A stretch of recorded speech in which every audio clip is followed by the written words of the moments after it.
You ask Tiger to solve. This deals with linear equations with one unknown. The final result is v equals 3. Let's solve it step by step. Simplify the expression. Expand the parentheses. Multiply the coefficients. Simplify the arithmetic. Group like terms. Simplify the arithmetic. Group all constants on the right side of the equation. Add 14 to both sides. Simplify the arithmetic.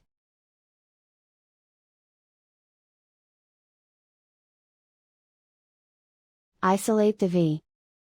Divide both sides by 6. Simplify the fraction. Find the greatest common factor of the numerator and denominator.